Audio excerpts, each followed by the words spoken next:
everyone. Now in this session, I want to do some sort of experiment in terms of biology preparation for the board exam. What I was thinking कि मैं कुछ easy तरीका बताती हूँ आपको diagram prepare करने का, so that diagram आप मेरे साथ साथ आप भी ड्रॉ करिए एंड देखिए आपका प्रैक्टिस हो रहा है कि नहीं हो रहा है. This is a kind of experiment video. मैं एक एक्सपेरिमेंट करके देख रही हूँ जो मे बी अगर बच्चों को सुटेबल लगता है तो मैं ऐसा ही आपको वीडियो शॉर्ट वीडियोस किसी एक पर्टिकुलर टॉपिक को लेके आपको प्रोवाइड करके दूंगी, जिससे आपका बोर्ड प्रिपरेशन काफी अच्छा हो जाएगा. So this is a sort of experiment from my end. If you feel this is very suitable और if you feel this is you can say काफी यूजफुल हो रहा है आपके लिए, तो आप मुझे कमेंट सेक्शन में बोलिए. तो मैं ऐसे ही छोटे छोटे वीडियोस आपको एक टॉपिक को लेके मैं आपको यहाँ अवेलेबल करवा दूंगी. सो आज का जो एक्सपेरिमेंट है वो मैं करने जा रही हूँ टीएस ऑफ एंथर के डायग्राम पे. जो टीएस ऑफ एंथर का डायग्राम है आप उसको कैसे याद रखोगे और कैसे आपका फुल मार्क्स इससे आप अर्न कर सकते हो, वही हम आज ट्राई करेंगे. So I'll be telling you all कि how you should draw TS of anther in just 2 stages. आप बस 2 स्टेजेस को फॉलो करिए. जैसे मैंने आपको बताया हम ये डायग्राम 2 स्टेजेस में ड्रॉ करने का ट्राई करेंगे. TS of anther has altogether 6 labels. इसमें 6 लेबल्स दिए हुए हैं. पहला स्टेज जो है, जैसे मैंने आपको बताया हम 2 स्टेजेस में इसको ड्रॉ करेंगे. पहला स्टेज होगा you should aware about the perfect outline. पहली बात तो इसका आउटलाइन ड्रॉ करेंगे ना, ऐसा नहीं होना चाहिए कि अभी हमें बोला है तो हम ऐसे ही कुछ भी ड्रॉ करके आएंगे, ऐसा तो नहीं होना चाहिए ना. तो सबसे पहले वी ट्राई टू अंडरस्टैंड कि आप आउटलाइन कैसे ड्रॉ करोगे.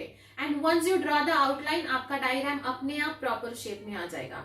शेप में डायग्राम रहेगा तो अंदर का डायग्राम भी काफी अच्छे से आप ड्रॉ कर सकते हो और वो पेपर चेकर भी आपसे खुश हो जाएगा और आपको अच्छे मार्क्स मिलेंगे. ठीक है, चलो शुरू करते हैं.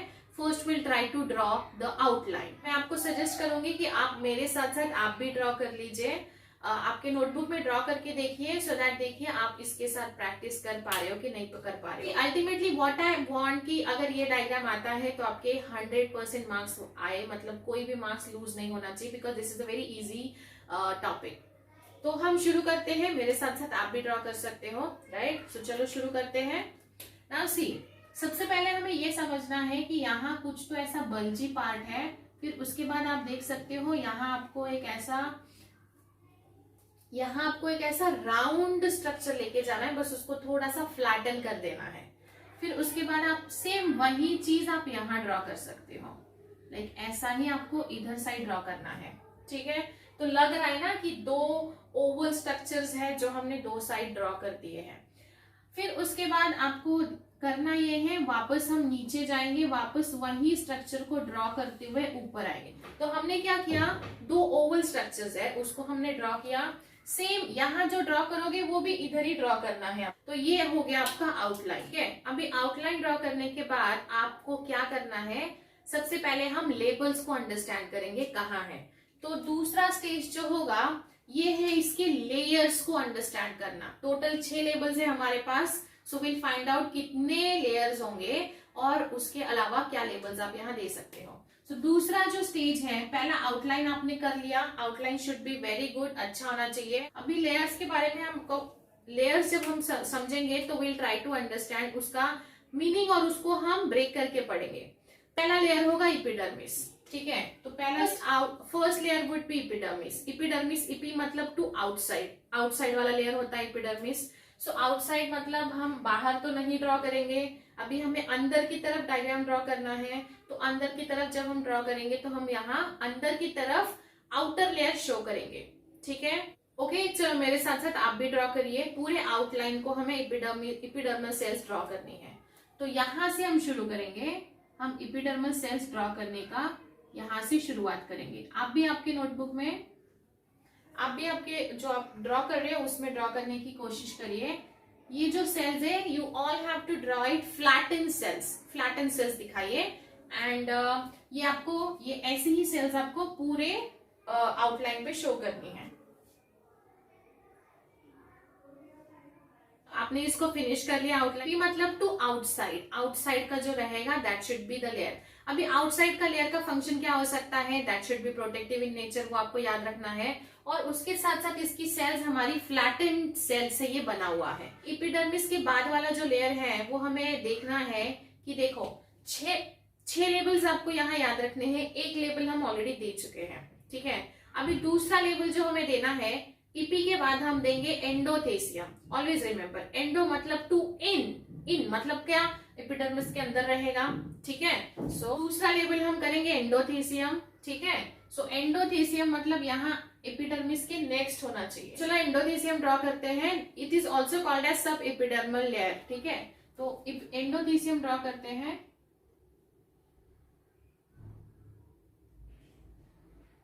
हर एक लोब में एंडोथेसियम ड्रॉ करना है। एंडोथेसियम ये इनर साइड में होता है एंड ये हर एक पोलन सैक के लिए कॉमन होता है।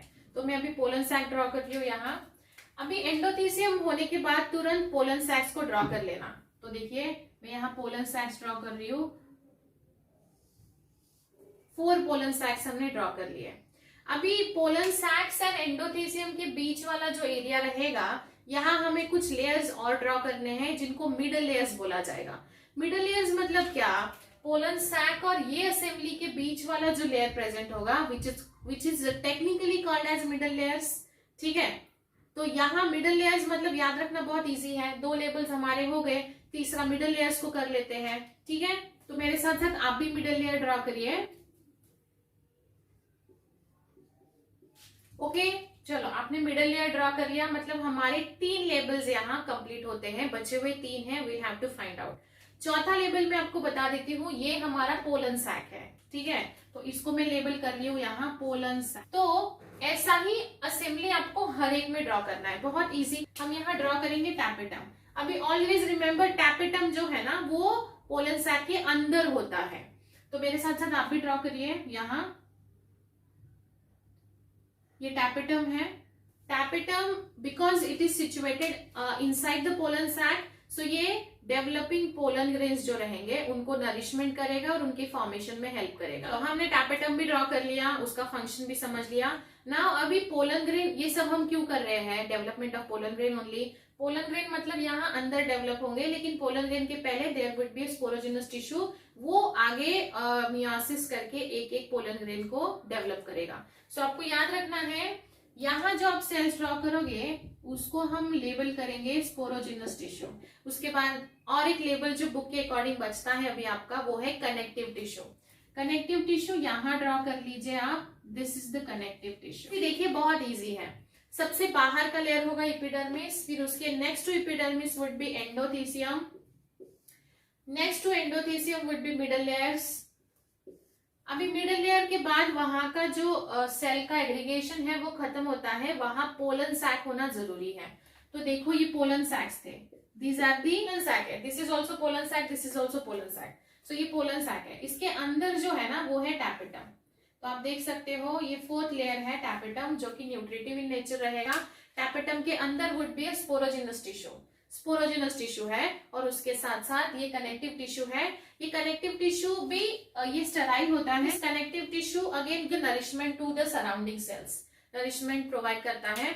सो ये यही सेम अगर आप यहाँ ड्रॉ करोगे तो आपका टीएस ऑफ एंथर का डायग्राम कंप्लीट हो रहा है विथ ऑल लेबल्स, और रटने की भी जरूरत नहीं पड़ रही है, हम उसको समझ के अंडरस्टैंड कर रहे हैं, ठीक है।